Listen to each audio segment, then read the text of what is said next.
Dios. Cuando nosotros entendamos que las pérdidas en Dios no siempre simbolizan lo que tú y yo pensamos, pero que en las pérdidas de Dios, que Dios puede hacer que tú y yo podamos lograr entender ciertas cosas que no entendíamos cuando todo caminaba bien. Entonces nos vamos a dar cuenta de lo que dice el apóstol en Romanos capítulo 8, que todo tiene que obrar para el bien de los que aman a Dios y que son llamados conforme su propósito. Esta historia nos revela los procesos que atraviesa la iglesia de Jesucristo. Podemos ver que nuestra historia no solamente va a ser una historia de éxito, de bendición y de privilegios, pero hay momentos también donde tú y yo vamos a tener que pasar en procesos. Tú y yo también vamos a ser probados. Tú y yo vamos a pasar en momentos de dolor, porque Dios quiere usar todo lo que nosotros estemos enfrentando para transicionarnos a un nuevo nivel. Pablo lo explica de esta forma en 2 de Corintios capítulo 4 versículo 17. Pablo dice: porque esta leve tribulación momentánea produce en nosotros un cada vez más excelente y eterno peso de gloria. Pablo nos está enseñando que la gloria de Dios no va a revelarse solamente en nuestras vidas a través de nuestros ayunos y nuestras oraciones, pero Pablo nos está diciendo que todo tiene que obrar para nuestro bien, que hasta las aflicciones, hasta las tribulaciones, hasta los procesos momentáneos que tienen que producir algo que tú y yo estamos buscando, que es la gloria del Señor. Muchas veces leemos solamente el versículo 17 de 2 de Corintios 4, pero el 18 dice: no mirando nosotros las cosas que se ven, sino las que no se ven, pues las cosas que se ven son temporales, pero las que no se ven son eternas. Mayormente el hombre natural, la mujer natural, está enfocado solamente en las cosas que se ven. Mayormente el hombre natural, la mujer natural, solamente está enfocando su vista en lo palpable, en lo que pueda agarrar. Pero Pablo nos está enseñando un misterio acá. Pablo nos está diciendo que después de la leve tribulación momentánea, que la gloria que va Dios a producir en nosotros, que nos va a llevar a que tú y yo no caminemos por vista, pero empecemos a caminar por fe. Me llama la atención, hermanos, que Noemí se levanta para ir a Belén en el momento que ella oyó que Jehová visitó a su pueblo, dándonos a entender que la voz de Dios tiene la capacidad de poner en movilización hasta a gente amargada y deprimida. Podemos ver que la palabra nos enseña que los procesos le llevaron a Noemí, que ella empezó a cambiar su nombre, porque ella empezó a sentirse amargada por sus pérdidas. Pero la palabra dice que Noemí escuchó que Dios, que Jehová había visitado primeramente a su pueblo para darle segundo pan. La palabra visitó, que aparece en este capítulo, en el original hebreo es la palabra pagat. Diga conmigo la palabra pagat. Y esta palabra significa recordar con intención de actuar, invertir definidamente, prestar atención para cumplir una promesa, cuidar, proveer, liberar o bendecir. En otras palabras, podemos ver que mientras Noemí se sentía amargada, que Dios empezó a recordarse con intención de actuar al favor de Noemí. Hoy yo vengo de parte de Dios a decirte que no importa lo que tú estés viviendo, pero Jehová se acordó de ti. Hoy yo vengo de Catarabasaya.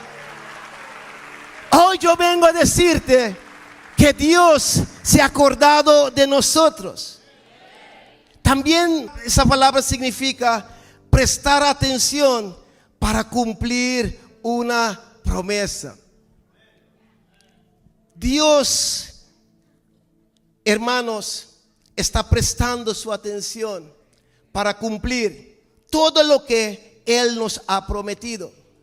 Y creo que estamos viviendo en esos últimos tiempos un tiempo sobrenatural, porque es el tiempo donde Dios va a cumplir lo que Él nos ha prometido. Yo creo que Dios no quiere cristianos o hijos que cuando ellos lleguen a su presencia, que algunos empiezan a quejarse diciéndole: Señor, pero tú me has prometido esto, tú me has prometido lo otro. No, hermanos, Dios va a prestar o está prestando atención para cumplir cada promesa que nos ha prometido. Yo no sé lo que Dios nos ha prometido o lo que te ha prometido, pero hoy yo creo que Dios va a empezar a cumplir con su pueblo, los que han sido fieles, los que han estado.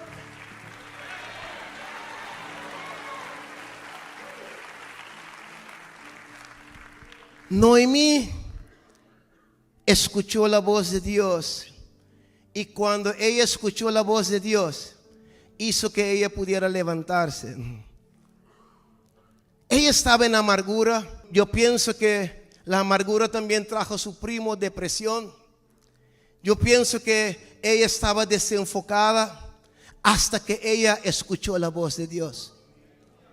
La palabra no nos enseña de qué forma, de qué manera Dios le habló. Una cosa, la palabra dice que Noemí oyó la voz de Dios, dándome a entender que nadie puede levantarse y salir de su situación si no está poniendo atención a lo que Dios nos está diciendo. El problema que la iglesia tiene es que la iglesia está buscando soluciones en lugares donde no debe estar buscando. Lo que tú y yo necesitamos hacer es volver a las escrituras. Necesitamos volver a escuchar la voz de Dios. Noemí escuchó la voz de Dios, y eso me impacta porque empecé a ver la transición de la iglesia, como muchos de nosotros hemos inmigrado de nuestros países para venir a Kansas City, Kansas, a la iglesia Casa de Dios para las Naciones, porque hemos escuchado que Dios ha estado visitando a esta casa y que Dios está trayendo pan. ¿Tú sabes por qué tú y yo hemos salido de nuestros países? Porque hemos escuchado y hemos visto lo que Dios está haciendo. Nosotros estamos siendo movidos por la voz de Dios. Noemí salió de Moab para que ella pudiera ir para Belén, porque ella había escuchado que Jehová había visitado a su pueblo para darles pan. Podemos ver que el levantamiento de Noemí y el movimiento de Noemí, que eso produjo que más personas empezaron a caminar con ella. Cada vez que tú y yo nos levantemos de adentro, eso va a producir que nuestras familias, nuestras esposas, esposos, hijos y los que están alrededor de nosotros empiecen a levantarse y empiecen a caminar con nosotros también. Podemos ver que la palabra nos enseña que Ruth y Orfa también empezaron a caminar con Noemí, yendo al lugar donde Dios había visitado. Según el Midrash, que son los estudiosos, los rabinos que estudian la palabra, dicen que Ruth y Orfa no eran cualquier persona. Dicen los que escriben el Midrash que Ruth y Orfa eran hermanas, hijas del rey Eglón de Moab, quien a su vez era nieto de Balac, rey de Moab. Entonces Ruth y Orfa no era gente que no tenía, no era gente que estaba en escasez, eran princesas, eran mujeres que tenían economía, pero podemos ver que ellas decidieron dejar su reino. Ellos dejaron su comodidad. Ellos dejaron lo que ellas tenían para seguir a una mujer llamada Noemí, que la palabra dice que ella misma se llamó amargura. Tenemos que tener mucho cuidado cómo nosotros le llamamos a los hermanos que están al lado de nosotros. Porque hay gente que puede ser que no tenga las finanzas, pero conocen la dirección para sacar a Ruth, para sacar a los que están en depresión, para llevarlos hacia su destino profético. Noemí no tenía lo que otros tenían, pero ella tenía un GPS espiritual para llevar a Ruth hacia su destino profético. Qué impresionante, porque a través de lo que dice Midrash nos daremos cuenta que Ruth y Noemí no eran pobres como nosotros hemos pensado. Y eso cambia el panorama, porque a veces una persona que tiene necesidad, que puede ser que viene de una familia pobre, es muy probable que esa persona deje su ciudad para venir a los Estados Unidos, por ejemplo. Pero podemos ver que ellas estaban estables porque Ruth y Orfa eran hijas de un rey. Pero aún así había algo que era diferente de lo que ellas habían experienciado en Moab.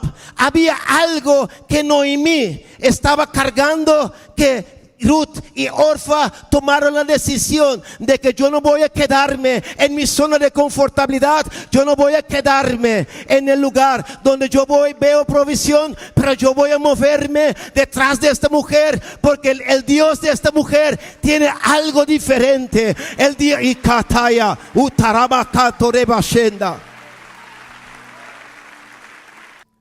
Noemí estaba desanimada hasta que vino la voz de Dios. Noemí estaba estancada y frustrada hasta que vino la voz de Dios. Hoy, hermanos, tenemos buena noticia. La buena noticia es que necesitamos correr más detrás de la voz de Dios que correr detrás de las cosas naturales. Ruth dejó lo natural porque ella había escuchado de Noemí que Jehová estaba visitando a Belén.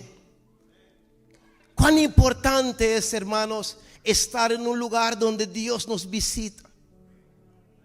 Y muchas veces la gente sale de sus países y están tan enfocados en lo que ellos vinieron a buscar, que a veces Dios visita un lugar y están como Jacob, sin darse cuenta de que Jehová está en el lugar. Una de las características poderosas de Noemí es que no permitió que sus pérdidas y procesos la estancaran. Hay mucha gente que están estancados porque han permitido que sus procesos, que sus pérdidas le estancaran. Noemí, aunque ella estaba en una condición, pero sus oídos estaban afilados. Parece que esta mujer estaba como en una desesperación, esperando qué día Dios le iba a hablar para salir de esa condición. Cuando estábamos en la adoración, el Espíritu Santo me habló y el Espíritu Santo me dijo: Elfrid, Moab no es solamente un lugar geográfico. Me dijo, Moab no es solamente un lugar físico, pero Moab es un lugar que tiene una atmósfera espiritual que te seca, que te desenfoca, que trae estancamiento, trae confusión y pérdidas y desastres. Noemí tenía su esposo, ella tenía sus hijos, hasta que ella llegó a Moab. Y hay gente, y yo hablo a la gente de las redes en este momento, que están en lugares donde en vez de avanzar, Ellos están viendo estancamiento, confusión, su vida está secando. En vez de que sus esposos, sus esposas se levanten, están viendo cómo están perdiendo, están en un divorcio porque están en la atmósfera de Moab. Moab no es simplemente, hermanos, un lugar físico, pero Moab es el lugar donde cuando tomamos malas decisiones en la vida, que Moab va a llevarnos a un estancamiento espiritual. Moab va a robar a nuestros hijos. Moab va a traer divorcio. Dios quiere, hermanos, en este día que si hay alguien que está aquí, que está en Moab, que tú y yo podamos tomar la decisión en este día de salir de Moab y ir al lugar donde Dios está visitando.